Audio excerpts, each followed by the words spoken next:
নমস্কার। যুক্তি তর্ক সঙ্গে অর্কয় আপনাদের স্বাগত। আপনাদের সঙ্গে আমি অর্কপ্রভ সরকার।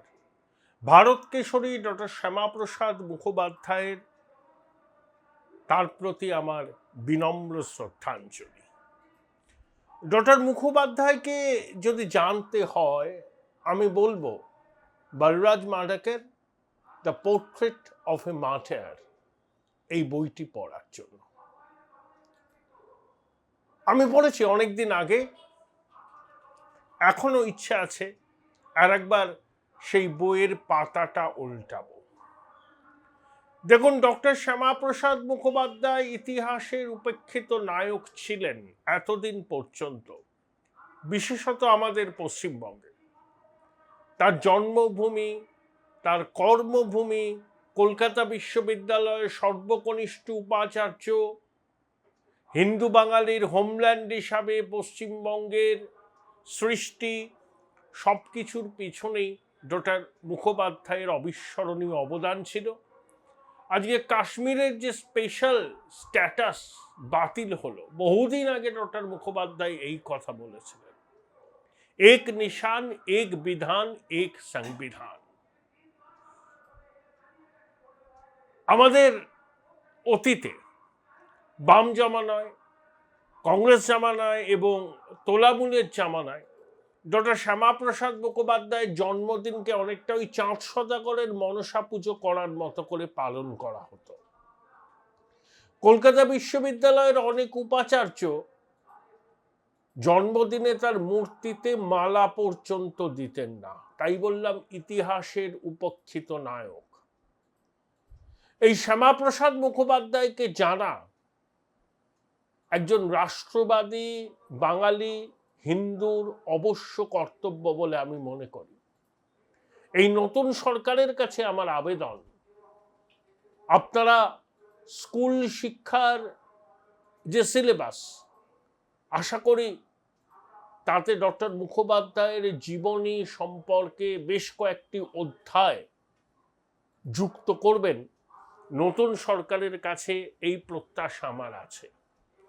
আপনাদের স্বনির্বন্ধ অনুরোধ, চ্যানেল সাবস্ক্রাইব করবেন, থ্যাঙ্কস বাটনে ক্লিক করতে ভুলবেন না।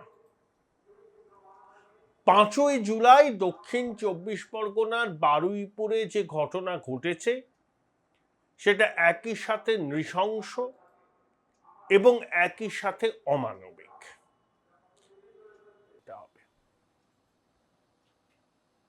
5ই জুলাইয়ের বারুইপুরের ঘটনা কতগুলো প্রশ্ন সামনে তুলে দিল। এক, এখনো উত্তেজিত জনতার আইন হাতে নেওয়ার প্রবণতা বন্ধ হয়নি। 2, পুলিশের গাড়ি ভাঙচুর করা যে প্রবণতা আগেও ছিল সেই প্রবণতা এখনো বিদ্যমান, কমেছে। 3, বারুইপুরের ঘটনায় জনতাই কিন্তু তদন্তকারীর ভূমিকায় সামনে এসেছিল। সিসিটিভি ফুটেজ খতিয়ে দেখে তারাই চিহ্নিত করে ওই নাবালিকাকে শেষবার কার সঙ্গে দেখা গেছিল। তারপরের ঘটনা আপনারা সবাই জানেন। মাননীয় মুখ্যমন্ত্রী শুভেন্দু অধিকারী ওই হতবাগিনীর বাবার সঙ্গে কথা বলেছেন। 7ই জুলাই ভবানী ভবনে তাদের সময় দিয়েছেন। বিচার পাবেন এই নাবালিকার পরিবার। ওনার বাবার সঙ্গে কথা বলেছি, ওনার বাবা বিচার চেয়েছেন। জঘন্যতম ঘটনা, সিট গঠন হয়েছে। পরিবারের পক্ষ থেকে 4 জনের বিরুদ্ধে অভিযোগ দেওয়া হয়েছিল, 2 জনকে গ্রেপ্তার করা হয়েছে, 3 জনকে ডিটেইন করা হয়েছে, যাদের সঙ্গে পলাতক 2 আসামির ফোনে কথোপকথন পেয়েছে পুলিশ। পুরো আইজির নেতৃত্বে পুলিশ, এসটিএফ সবাই কাজ করছেন। ওনার পরিবার যা যা চেয়েছেন সরকারের কাছে সেই কাজ সরকার করছে। আমি আশা করি যে তদন্তের মাঝপথে আমার না বলাই ভালো, কিন্তু এটুকু আমি বলে দিচ্ছি, পরিবার যেভাবে জাস্টিস চেয়েছেন, পরিবার সরকার এবং পুলিশের কাছ থেকে যে যে সহযোগিতা চেয়েছেন সেটা তারা পাবে। মোট 4টি মামলা হয়েছে। একটি এই জঘন্যতম অপরাধের মামলা ছাড়া আরও 3টি মামলা হয়েছে। সম্ভবত আমি এক্ষুনি বলবো না, আমি কাউকে ক্লিয়ারেন্স দিতে চাই না, পুলিশ বলবে। যেটা মব লিঞ্চিং হয়েছে, এর পিছনে একটা কমিউনাল অ্যাঙ্গেল ছিল। রেল লাইনে যেভাবে রেলপথকে উপড়ানো হয়েছে, আমাদের অতীত ইতিহাস মনে পড়ছে। 2019-এর সিএ বিরোধী আন্দোলন বা কিছুদিন আগে ওয়াকফ অ্যামেন্ডমেন্ট বিরোধী আন্দোলন। তৃতীয় হচ্ছে সিআরপিএফের 2জন জওয়ান আহত হয়েছেন, একটা পুলিশের গাড়িকে জ্বালানো হয়েছে। আপনারা নিশ্চিন্তে থাকুন, প্রথমটার তো বিচার দেব, ক্যাপিটাল পানিশমেন্ট দেব। ওর বাবা যা যা চেয়েছে সব করবে মুখ্যমন্ত্রী। সাথে সাথেই ফোনে কথা বলেছি এবং আমি খুশি যে ওনারা আমার আস্থা রেখেছেন। বাকি 3টে বিষয় যারা যুক্ত, যারা অতৃপ্ত আত্মা, ভোটে হেরে যারা ঘরে ঢুকে গেছিলেন, এখনও ঢুকে আছেন, এই তিনজন মিলে এই যে 3টে কাণ্ড করেছে না, এদেরকেও কিন্তু ভুগতে হবে। এমন ভোগাবো বুঝতে পারবে। কালীগঞ্জে তমন্নার পরিবারও বিচার পাচ্ছেন, অভয়ার মা, অভয়ার পরিবারও বিচার পাবে, এবং বারুইপুরের এই নাবালিকার পরিবারও বিচার পাবে।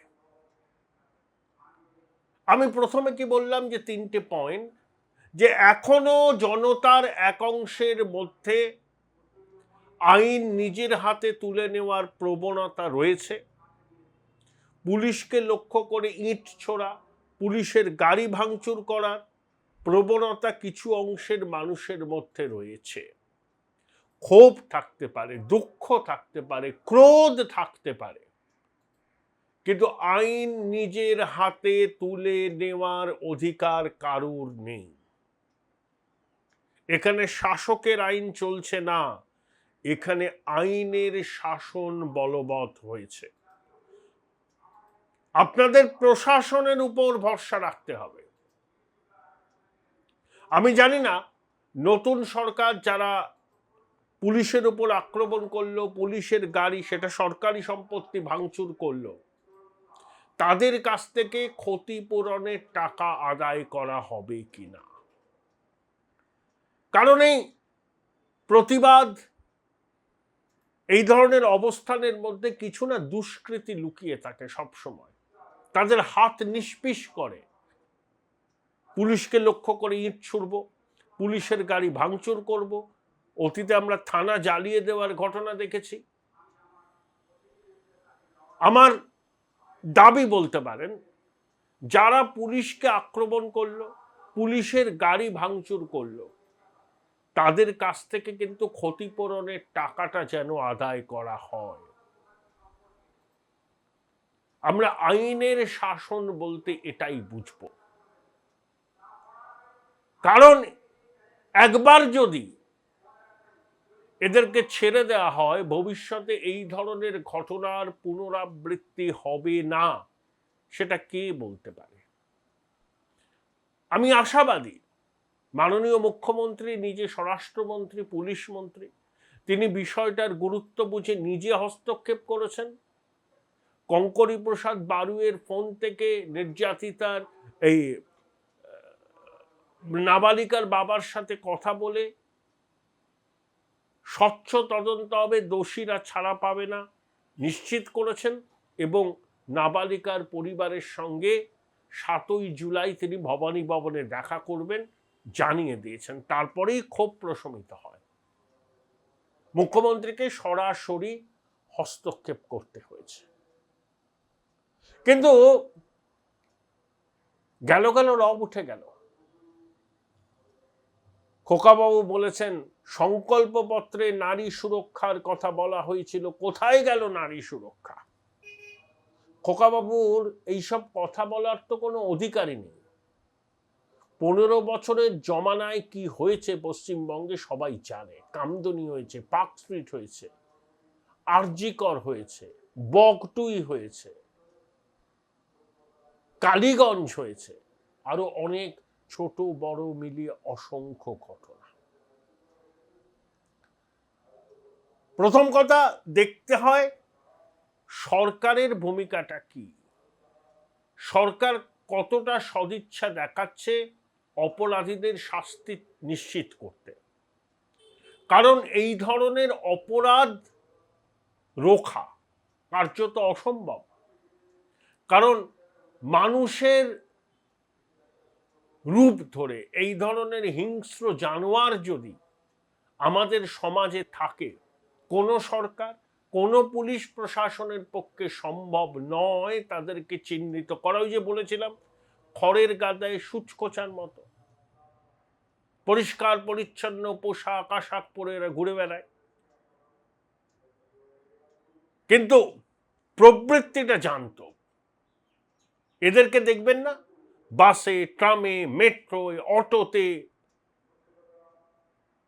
সুযোগ পেলেই এরা মাতৃশক্তির সঙ্গে অসভ্যতা করে। আপাতদৃষ্টিতে দেখতে ভদ্রলোক, কিন্তু ভদ্রলোক নয়। এরা মানুষরূপী হিংস্র জন্তু, এরা সর্বত্র ছড়িয়ে আছে। এদের চিহ্নিত করা সম্ভব নয়। সতর্ক থাকতে হবে আমাদের সবাইকে, যাতে মানুষরূপী এই হিংস্র জন্তুগুলো দাঁত নোখ বার করতে না পারে। কিন্তু পুলিশ প্রশাসনের পক্ষে এই মানুষরূপী জন্তুদের আগাম চিহ্নিত করা সবসময় সম্ভব না। হ্যাঁ, অতীতে কারোর এই ধরনের ঘটনার ট্র্যাক রেকর্ড আছে, তাকে চিহ্নিত করা যায়, তাকে প্রিভেন্টিভ ডিটেনশন করা যায়, গুন্ডা দমন বিলে সেটা আছে। কিন্তু যাদের কোনো অতীতের ট্র্যাক রেকর্ড নেই, তাদের ক্ষেত্রে চিহ্নিত করাটা মুশকিল। তাই গেল রব তুলছেন কেন? সরকারের কি সদিচ্ছা নেই? সেটা কি প্রমাণ হয়েছে? সরকার কি পুরো বিষয়টা ধামাচাপা দিতে চাইছে? অভিযুক্তদের কি আড়াল করছে? যে বিজেপি নেতা ফাঁড়ি থেকে দুই অভিযুক্তকে ছাড়িয়ে এনেছিল বলে অভিযোগ, তাকেও জেরা করা হয়েছে। প্রয়োজনে তার বিরুদ্ধেও কঠোর ব্যবস্থা নিতে হবে। কে কোন দলের সমর্থক, কোথাকার স্থানীয় মাতব্বর দেখার দরকার নেই। আমরা রাজধর্ম প্রতিষ্ঠা হোক এটা চাই। মাননীয় মুখ্যমন্ত্রীর প্রতি আমাদের ভরসা আছে। তিনি রাজধর্ম প্রতিষ্ঠা করবেন বলে কথা দিয়েছেন পশ্চিমবঙ্গের 11 কোটি মানুষকে, এবং সেই লক্ষ্যে তিনি অবিচল আছেন। তাই অপরাধীরা ছাড়াও পাবে না, তাদেরকে ভারতীয় ন্যায় সংহিতা অনুযায়ী তাদের শাস্তি হবে। প্রয়োজনে ফাস্ট ট্র্যাক কোর্ট বসিয়ে অপরাধীদের বিচার সুনিশ্চিত করতে হবে। গেল রব তখনই আপনারা তুলতে পারেন যখন তদন্ত প্রক্রিয়াকে ধামাচাপা দেয়া হচ্ছে, এই অভিযোগ ওঠে। যদি আপনারা দেখতে পান, মানুষ যদি বলে, যদি প্রকৃত অপরাধীদের আড়াল করে নিরীহ কাউকে ফাঁসানো হচ্ছে, তখন সরকারের সদিচ্ছা নিয়ে প্রশ্ন উঠবে। কিন্তু এখানে তো এগুলো হয়নি। গেল রব তুলছেন কেন? আরজিকর কাণ্ড ভুলে যাননি? ভুলে গেছেন এর মধ্যে খোকা এবং পিসিমণি? 5 ঘন্টা ধরে বিনীত গোয়েল, তৎকালীন পুলিশ কমিশনার, তার ফোনে ঝাড়গ্রাম থেকে ফেরার পথে দিদিমণি কথা বলেছিলেন। আরজিকর ভাঙচুর হলো, প্রমাণ লোপাট হলো, 96 ঘন্টা পরে সিবিআই তদন্ত হাতে নিয়ে কি আর পাবে? আপনাদের মুখে এসব মানায় না। আর দিদিমণির ইচ্ছা ছিল কালকে একটু ঘোলা জলে মাছ ধরবেন, ওখানে যাবেন, সংবাদ মাধ্যম যাবে তার সঙ্গে। অনেকদিন তো তিনি সংবাদ মাধ্যমের সঙ্গে সরাসরি কথা বলছেন না, এড়িয়ে যাচ্ছেন, ফেসবুক লাইভ করছেন। কালকে তিনি রাস্তায় নামতে চেয়েছিলেন, মানে তিনি রাস্তায় নেমে প্ররোচনা দেবেন, উস্কানি দেবেন, তো শেষ পর্যন্ত যাননি। অভিযোগ করেছেন তাকে নাকি গৃহবন্দী করে রাখা হয়েছে। কোনো সরকারি বিজ্ঞপ্তি তো নেই, কেউ তো বলেনি যে তাকে বাইরে বেরোতে দেওয়া হবে না। তিনি মনের মাধুরী মিশিয়ে অভিযোগ করে দিলেন যে তাকে গৃহবন্দী করা হয়েছে। আসলে প্রচুর পুলিশ, কেন্দ্রীয় বাহিনীর জওয়ানদের মোতায়েন করা হয়েছিল তার বাড়ির আশেপাশে। কেন মোতায়েন করা হয়েছিল সেটা প্রশাসন বলতে পারবে। প্রশাসনের কাছে কোনো নির্দিষ্ট খবর ছিল, তাই আইন শৃঙ্খলা বলুন, প্রাক্তন মুখ্যমন্ত্রীর নিরাপত্তা, এই দুটো বিষয়কেও তো মাথায় রাখতে হবে। মানুষের যা জনরোষ, হ্যাঁ, মানে সবকিছুর মূল মাথা যদি বেরোন বাড়ি থেকে, লোকে ডিম ছুঁড়বে না এমন কোনো গ্যারান্টি কিন্তু নেই। এমনও হতে পারে সেই সব ভেবেই প্রাক্তন মুখ্যমন্ত্রীর নিরাপত্তা নিশ্চিত করার জন্যই প্রশাসন বাড়তি পুলিশ, কেন্দ্রীয় বাহিনী মোতায়েন করেছিল। তাকে হাউস অ্যারেস্ট করা হবে কেন? তিনি তো ফোনে কথা বলেছেন নির্যাতিতার এই নাবালিকার বাবার সঙ্গে। যাবেন, কিন্তু ঘোলা জলে মাছ ধরতে দেওয়া যাবে না। ওখানে গিয়ে আপনি বসে পড়বেন, নাটক করবেন, এগুলো এবার আর হবে না দিদিমণি। এটা আপনাকে বুঝতে হবে। আর যে ইকোসিস্টেম যারা শুরু করে দিয়েছে, গেল রব, কি ছিল সংকল্পপত্রে, কি হলো? সংকল্পপত্রে আইনের শাসন প্রতিষ্ঠার কথা বলা আছে। অপরাধীরা যদি ছাড়া পেয়ে যায়, যদি অপরাধীদের আড়াল করার চেষ্টা করে প্রশাসন, তাহলে আপনারা গেল রব তুলতে পারেন। কিন্তু এখনো পর্যন্ত তার সামান্যতম ইঙ্গিত কি পেয়েছেন? মুখ্যমন্ত্রী বলেছেন কঠোর থেকে কঠোরতম সাজা এবং দ্রুততার সঙ্গে সাজা যাতে নিশ্চিত হয়, তার প্রশাসন সেটাকে এনশিওর করবে। তাই এখন বাজার গরম করে কোনো লাভ হবে না, কোনো লাভ হবে না। আবার বলছি, প্রশাসন যদি ব্যর্থ হয় বা ইচ্ছাকৃতভাবে গাফিলতি করে দোষীদের চিহ্নিত করে শাস্তি দেওয়ার ক্ষেত্রে, তখন আপনারা বলতেই পারেন যে রাজধর্ম পালন হচ্ছে না। কিন্তু অপরাধীরা যদি সাজা পায়, খুব দ্রুততার সঙ্গে সাজা ঘোষণা হয় আইন অনুযায়ী ব্যবস্থা নিয়ে, তাহলে কিন্তু আপনাদের থোঁতা মুখটা ভোঁতা হয়ে যাবে। তাই গেল রব তুলে বাজার গরম করার চেষ্টা দয়া করে করবেন না। এ ভাই এটা মডেল না, খাতা। আর কত ফটোগ্রাফি করবি? চুপ কর, সামনে মাধ্যমিক, নোট জোগাড় করে পড়তে হবে। কবে পড়বি ভাই? গ্যালারি তো নোটের লাইব্রেরি আর স্টোরেজে পিডিএফ এর ছড়াছড়ি। ধুর, কোনটা পড়বো কোনটা ছাড়বো কিছুই তো বুঝতে পারছি না। আরে তাহলে মৌলিক লাইব্রেরির বই পড়। ওদের সম্রাট এক্সক্লুসিভ সাজেশন বইগুলোতে পাবি সমস্ত গুরুত্বপূর্ণ এমসিকিউ, এসএকিউ ও বড় প্রশ্ন একেবারে উত্তর সহ। কমন পাবো তো? টপারদের জিজ্ঞেস কর। সম্রাট এক্সক্লুসিভ সাজেশন মাধ্যমিক, ভালো রেজাল্টের পাসওয়ার্ড। উচ্চ মাধ্যমিকের পর উজ্জ্বল ভবিষ্যৎ গড়তে NCHMCT পর্যটন দপ্তর, ভারত সরকারের hospitality and hotel management, Paschimbanga সরকারের মাকাউটের BBA BCA, fashion design, aviation tourism, culinary arts পড়ো SBI HM কলেজে। স্টুডেন্ট ক্রেডিট কার্ড ও ব্যাংক লোন পাবে SBI HM এ পড়লে। কোর্সের শেষে SBI HM দেশ ও বিদেশে চাকরির ব্যবস্থা করে থাকে। SBI HM হলো পশ্চিমবঙ্গের সেরা ম্যানেজমেন্ট কলেজ। SBIHM.com। বোলপুর শহরের কোলাহল থেকে মাত্র 20 মিনিট দূরেই রয়েছে সুন্দর রিসর্ট, যেখানে পেয়ে যাবে স্পেশিয়াস আর এস্থেটিক্যালি ডিজাইন রুম। তোমরা যারা গ্রুপে যাও তাদের জন্য আছে কমফোর্টেবল গ্রুপ স্টে অপশন, আর কাপলদের জন্য রয়েছে লাক্সারিয়াস সুইট রুম, তার উপর আবার ফ্ল্যাট 10% অফ। এখানে প্রকৃতির মাঝে তোমরা পেয়ে যাবে একটা সুন্দর সুইমিং পুল, ছোটদের জন্য প্লে এরিয়া আর একটা এস্থেটিক সেলফি কর্নার। প্রপার্টিটা পুরোটাই পেট ফ্রেন্ডলি, আর এখানে আছে অনেক কিউট ছোট ছোট র্যাবিটস। সকালের ব্রেকফাস্ট থেকে ডিনার পর্যন্ত পেয়ে যাবে একদম হোমলি কমফর্ট ফুড, যা এক কথায় অসাধারণ। বেঙ্গলি কুইজাইনের সাথে সাথে পেয়ে যাবে চাইনিজ আর নর্থ ইন্ডিয়ান অপশন। বিকেলে বনফায়ারের আলো, বন্ধুদের সাথে আড্ডা আর খোলা আকাশের নিচে গ্রাম বাংলার হাওয়া, পুরোটাই এক অপরূপ অনুভব। তাহলে বলো তোমরা কবে প্ল্যান করছো এই পিসফুল এসকেপটা? And don't forget to follow miss cupcake for more such travel updates.